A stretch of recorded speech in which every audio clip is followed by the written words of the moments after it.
properly balance the harmonic balancers on the timing chain, I'm going to have to put the pistons on. In order to do that, I have to block up the engine. I also have to install the timing chain tensioner before I actually lock the unit down and make those final adjustments, which means all the bearings have to be in place, the lubrication, including the piston bearings. So I'm in the process of cleaning the pistons, the replacement piston, and I'm going to reuse the piston in the it would be the right side. The right side piston didn't get damaged. I've inspected it. It looks pretty good. The bearings are all right. I have new piston bearings, but I'm going to reuse the piston. I have a replacement piston I bought because the one rod got smashed. This came with the rod and the cap, no bearing, but I have bearings, new bearings. This piston is good. This is a brand new piston. Top is a little bit scorched. Well, I'm going to clean this up, wait and see. It'll look just like brand new when I'm done. Anyways, this is the new replacement piston for the left side, which got smashed to smithereens. It has the rings intact. The piston that I'm going to reuse is right here. I've been cleaning it up. It's still a little dirty. It's got varnish on it. Shouldn't hurt it.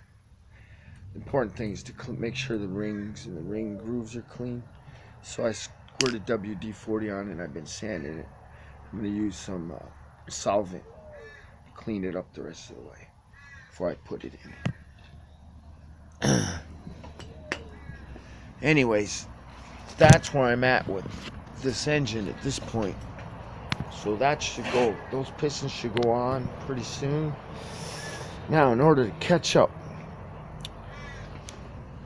I decided this starter wheel that came with the replacement casing was too rusty for my taste. Not that it didn't work. I squirted it down with WD-40. It just looked rusty. So I decided I'm going to put the original back in. So that's what I did. Put the original back in. And in order to do that, you have to loosen this bolt right here and take it out because it's threaded through the piston. Then you just tap the piston out and the wheel comes out. Cleaning up the case as well. It's still bathing in WD-40.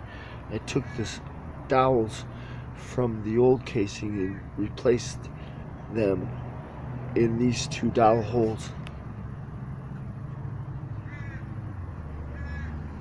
Hope you can see these videos better than my other one. Also, I took this off the original casing and replaced it. This spindle. You don't want to leave these hardwares behind. You'll be in a world of deep bandini if you need them. That's why when you're stripping these chassis, stripping these casings, I mean, engine casings, you gotta make sure you get all the parts that you need. This other one came with an oil relief valve, so I'm gonna just take it off. I'm gonna inspect it, but it should be okay. I've WD-40'd it, and hopefully we'll just reuse it. And then we'll have an engine casing here. This is the one that came off the bike, the damaged one right here with the hole. This should be able to be patched / JB welded and or aluminum TIG welded and completely reusable. There's nothing else wrong with it. The metal's missing, so it is what it is, but it's still, its integrity is still there structurally because it's well built and well designed, so it won't really hurt it. This looks like that's got scored right here somehow. Anyway, still usable. And then this top part here It's not damaged at all. So I'm just gonna sell this on eBay, get what I can get for it. Okay, now to the engine. Let me get this stuff out of the way.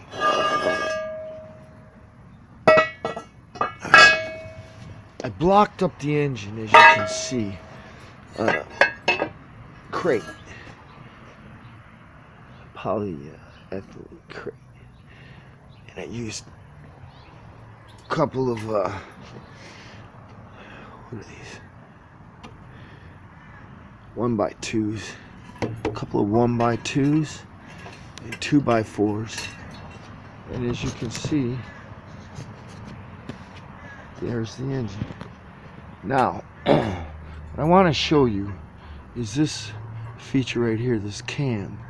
This cam's on the spindle dowel that controls the forks on the shift lever, and it spins around.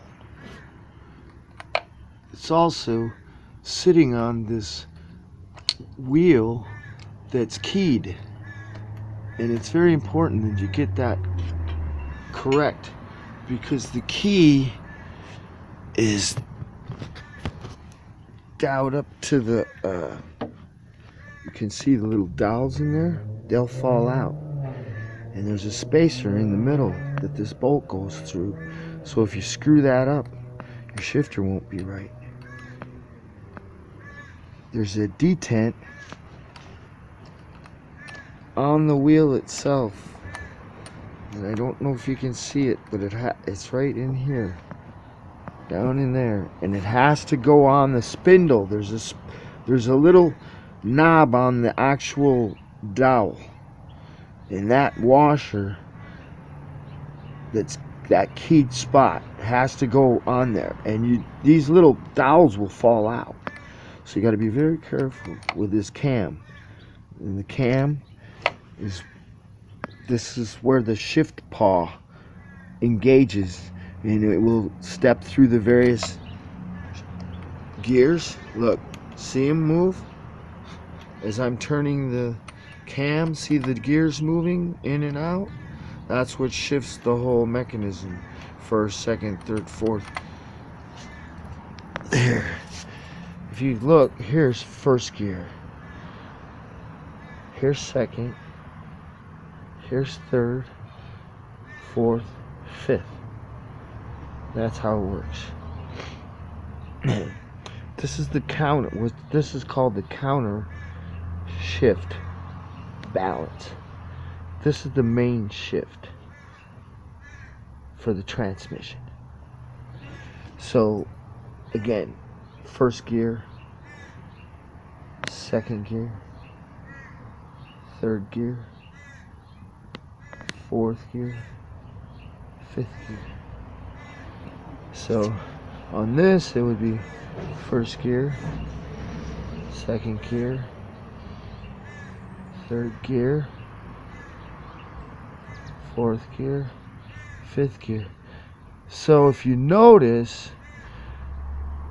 on the counterbalance, the order's descending as you go from first gear, the largest wheel, you descend to fifth gear, the smallest wheel. But on the main shift, first gear is the smallest gear wheel, and then it ascends first, second, third, fourth, and fifth. So it's a reverse. So the main drive, shift drive, goes 1, 2, 3, 4, 5. Now, that order's kept, but the size is reversed. Do you understand? So it goes from least to greatest on the main drive, but greatest to least on the counter drive, which then spits out on this side here and controls the actual chain. That's how it's done. So the ratio, the gear ratio, is transferred. It's like 10 to 1.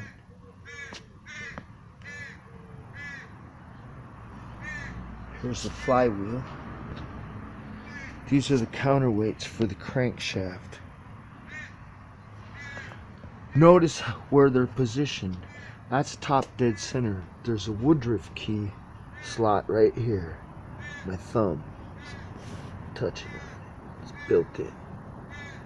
That's key to everything. That timing, the alternator timing gear generator goes on this, and it generates the power and the timing at the same time. It's all keyed to this slot, which is immovable. This is the flywheel right here, and I wanted to show you this lever here, this shift lever. Okay, I've taken the tensioner off. The tensioner is right here. It's spring. It's a spring-loaded tensioner. And so this is loose, been loosened for a reason, so I could get that shifter in there. So you take this and you just put that tensioner on there, like so. And now it's able to go up on the detent. It's called the detent arm. And it actually sits on the wheel. Watch. See?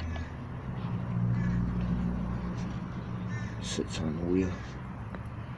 I like that. Once it's screwed in the rest of the way, it will be fine. See how it is? That's called the detent arm. Now it's tensioned.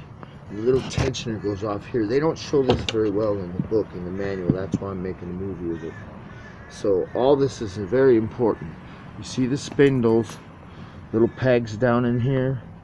Yeah, don't let those fall out. You got to keep them in the order, with the same order as this cam. The bolt's going to come out and there's a spacer, so you have to take the spacer out and then keep the little pegs together in the same little thing so that you know which direction it's keyed up in. Otherwise you'll screw up.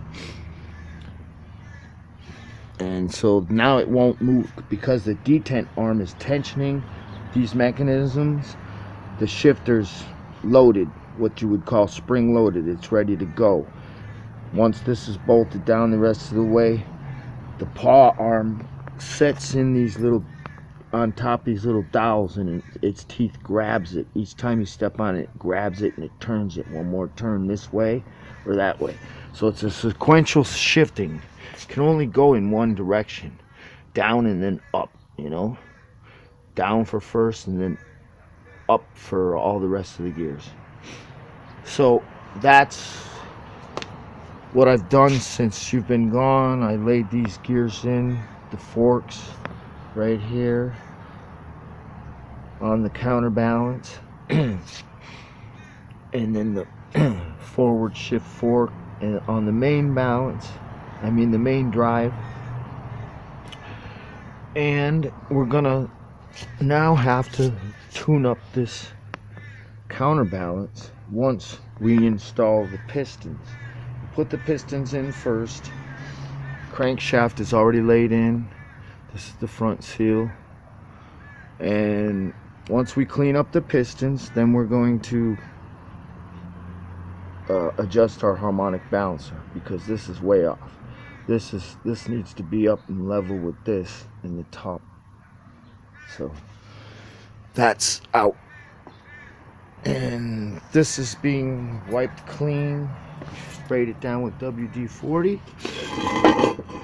And it's very important to keep your surfaces clean. I've also sanded off all the old gasket material. I scraped off what I could and sanded it. Now you don't want to sand or burnish these bearing surfaces if you can help it, because they're polished. They're burnished aluminum, so you don't want to scratch them. Just want to clean them. The other thing that I had to do was I was looking at these bolts and I said, wow, which bolts go where and how come I got so many? And then I realized, oh, I got two sets because I had a replacement case.